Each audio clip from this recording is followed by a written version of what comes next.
Solitude, Encounter with Ourself, Part 4.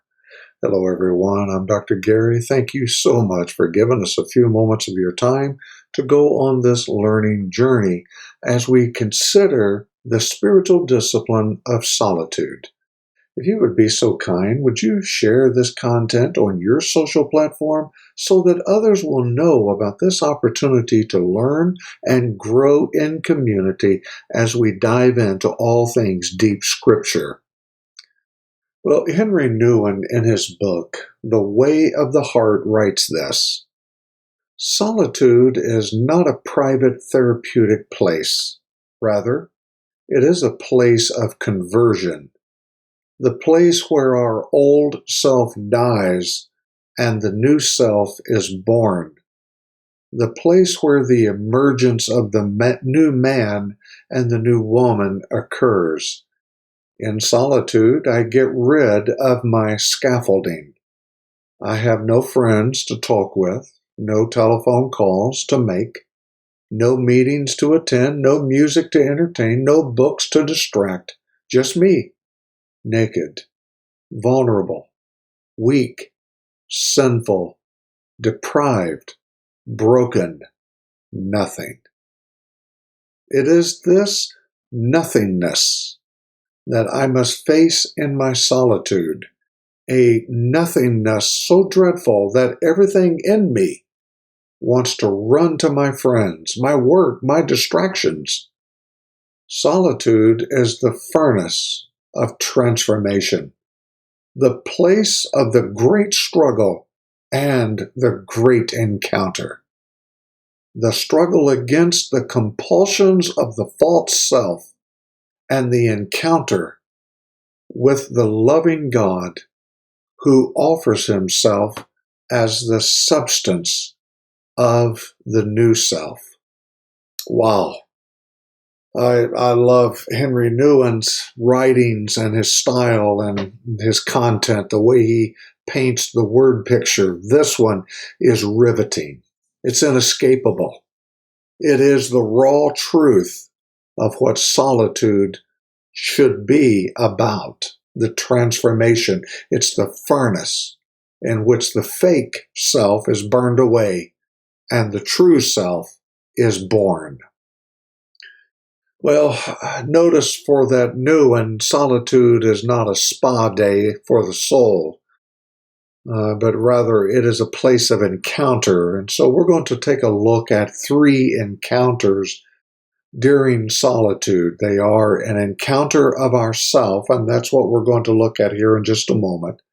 And then the upcoming shortcast, we will look at an encounter with our enemy and an encounter with our God. So we will begin with the encounter of ourself. So the question is, what is the first thing that we encounter? Father Thomas Keating states the first thing we encounter is the unloading of the conscience. Whatever is in the substrata of our heart is going to bubble up to the surface. In other words, you begin to feel again. Exhaustion is another first thing that we sense. Some have called it an adrenaline crash. Think Elijah in 1 Kings 19. The first 3 days he slept, ate, drank.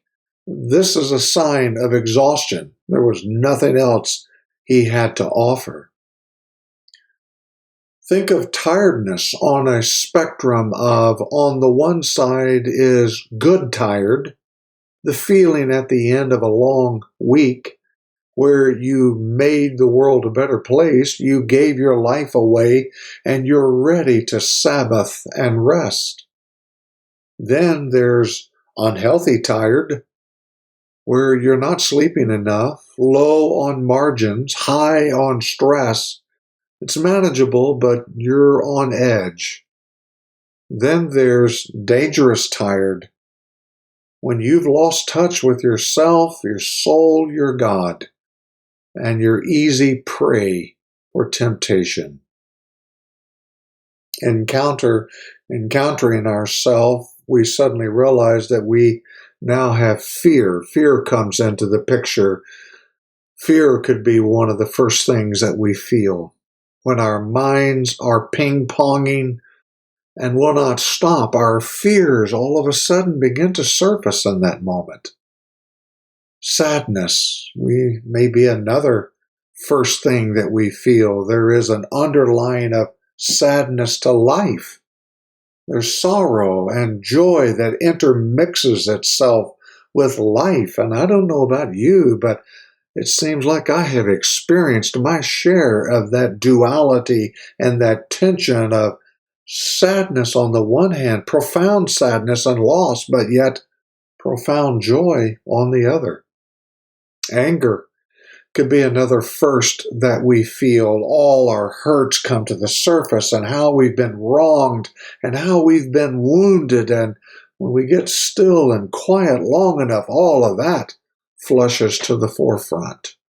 Shame may be another first. When we are stripped away, who we really are comes forward and it reveals itself. Understand that our culture has become sophisticated at not feeling our pain and emotions. This occurs primarily through distractions. Our smartphones have become the weapon of choice for distractions. One medical journal called our smartphones the pacifier for humans.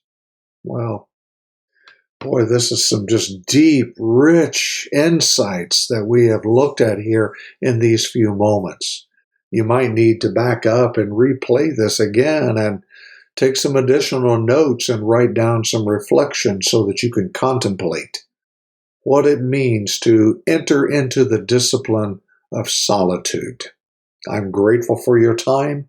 I'm grateful for you sharing this content for others so that they can grow with us on this learning journey. And until we can meet again, we bid you Godspeed. Bye for now.